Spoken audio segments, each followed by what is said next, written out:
podemos probar la resurrección de Jesús. Para la mayoría de nosotros, la resurrección de Jesús es algo que lo tenemos como un acto de fe, punto. O sea, como que uno no piensa mucho eso, ¿no?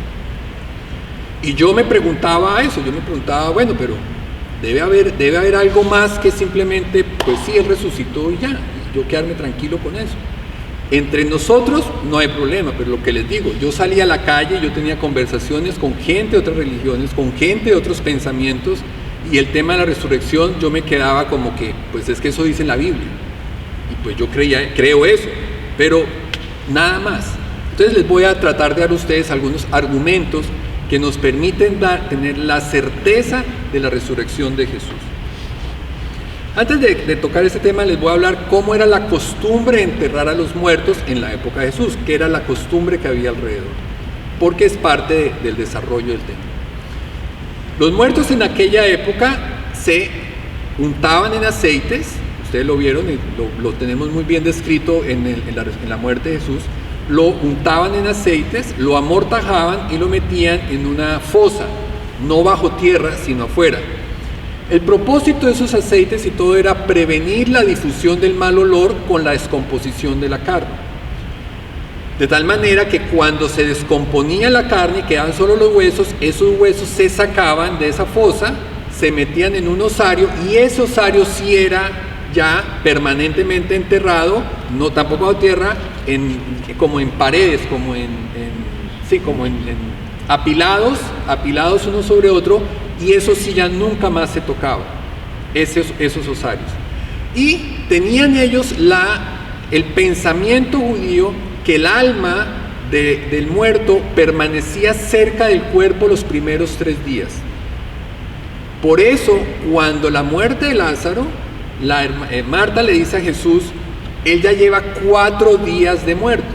Lo que quiere decirle a ella es que él está más muerto que muerto, o sea, ya está, le dice, rematadamente muerto, es lo que le quiere decir Marta, porque en la mente judía 3 días era como que un tiempo en que el alma permanecía cerca al cuerpo, al cuarto ya no había nada, ya, o sea, entonces eso es un poco el pensamiento respecto a y las mortajas, Lázaro sale con las mortajas, quiere decir que Lázaro va a volver a morir, va a volver a usar las mortajas.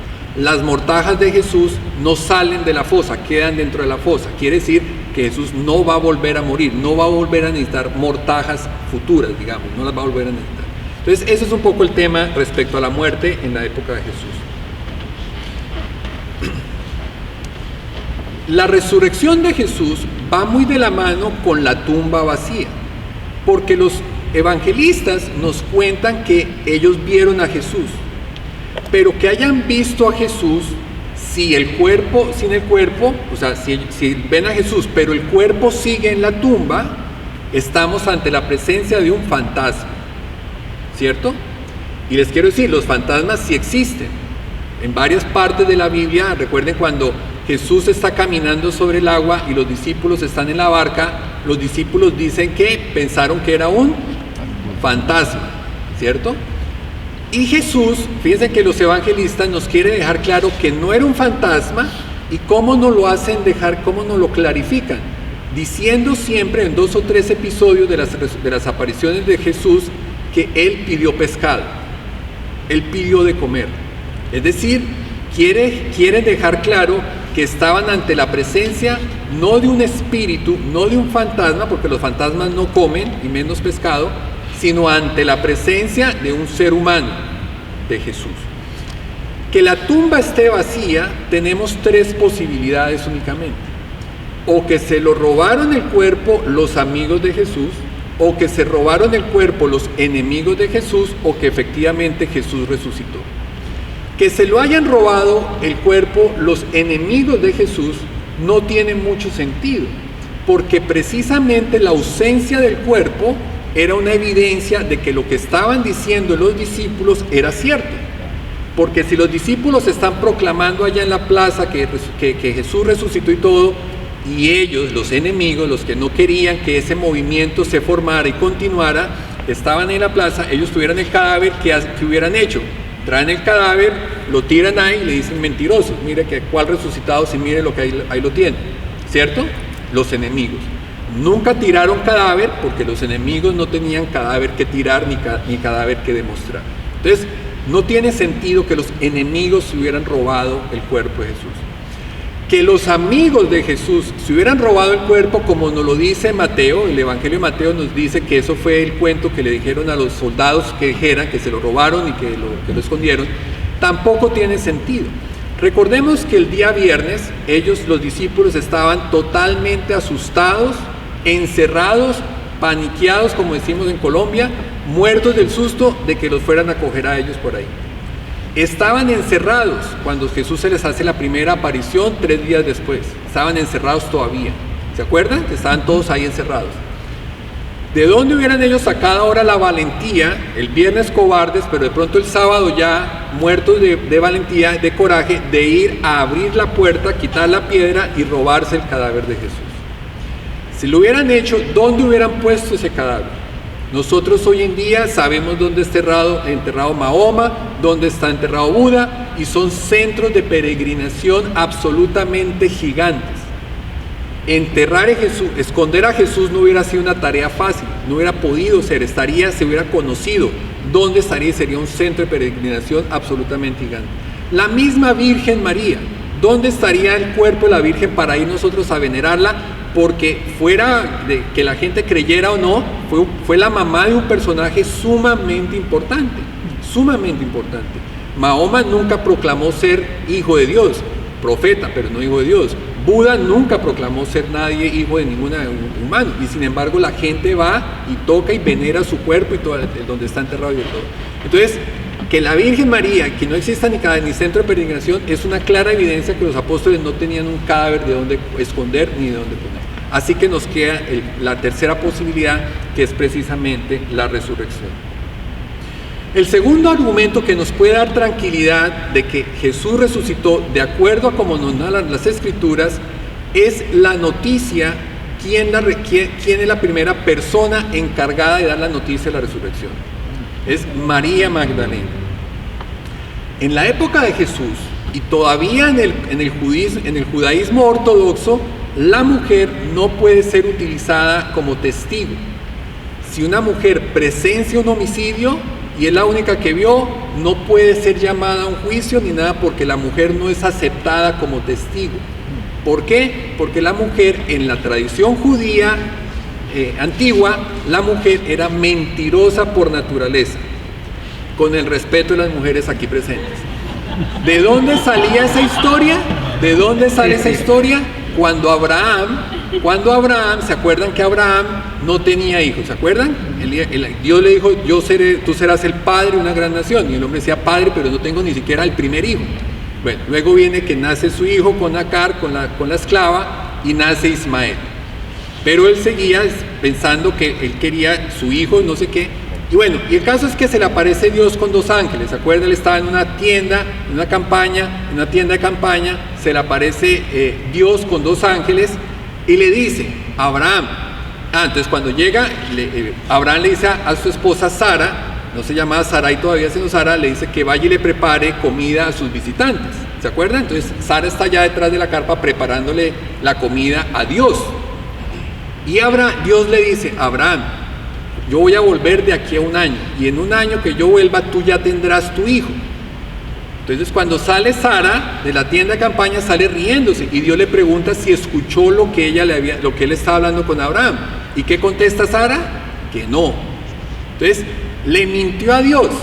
Entonces en la mente judía, si Sara fue capaz de mentirle a Dios, pues a quién no le va a mentir. Entonces ahí, a partir de eso, se desarrolla una cultura que la mujer es mentirosa y no es aceptada como testigo. Así que la noticia de la resurrección en boca de María Magdalena es lo que pasó.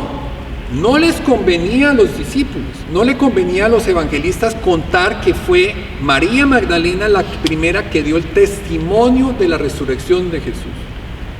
Pero así lo consignaron, porque así pasó. Si ellos hubieran inventado la historia de la resurrección de Jesús, les hubiera quedado mejor la historia inventada en que no fue a María Magdalena la que se le apareció Jesús, sino que fue, por ejemplo, a Nicodemo. ¿Ustedes se acuerdan de Nicodemo? Nicodemo era hombre, miembro del Sanedrín y adinerado, tenía mucho dinero. Y eso era, mejor no se podía estar en aquella época, ser hombre, miembro del Sanedrín y con dinero. Tener dinero en aquella época era sinónimo de contar con el favor de Dios. O sea, era un buen hombre, era un santo casi, si tenía dinero. Si era pobre, quién sabe qué pecado cometió él o sus antepasados. Entonces era pecador, ya el pobre estaba casi como pecador. Entonces Nicodemo, y adicional Nicodemo era amigo de ellos, Nicodemo era amigo de Jesús. Nicodemo fue el único que lo defendió durante el juicio que se armó allá improvisadamente, fue el único que lo defendió. Y Nicodemo tenía esos encuentros nocturnos con Dios, con Jesús. Así que si los apóstoles hubieran inventado que se le apareció a Nicodemo, hoy no existiría el judaísmo, por ejemplo. Ya, toda la gente hubiera creído, no se hubiera discutido, no se hubiera puesto en duda la resurrección de Jesús. O en José de Arimatea. José de Arimatea también, hombre con mucho dinero, una persona influyente y prestante en el gobierno, en la política y en la sociedad de aquella época. Si los discípulos hubieran querido inventar la resurrección de Jesús, lo ponen en boca de José de Arimatea o en boca de Nicodemo y resulta que ya no existiría el judaísmo, todo el mundo hubiera creído en la resurrección de Jesús. No, contaron lo que pasó en boca de María Magdalena.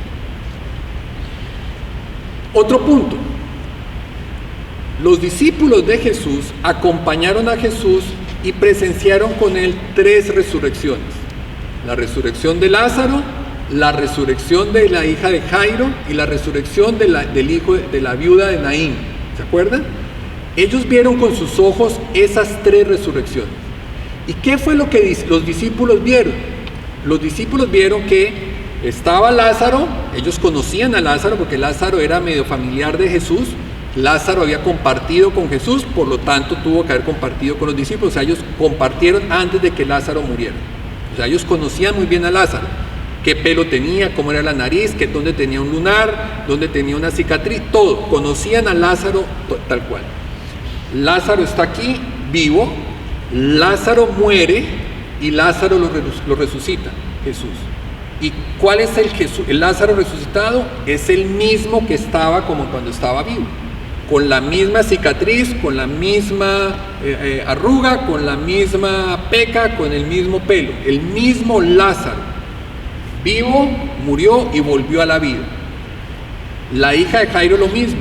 Cuando ella la resucita, los padres la reconocen. Jesús les dice, denle de comer. Ellos ven, sí, esta es mi hija.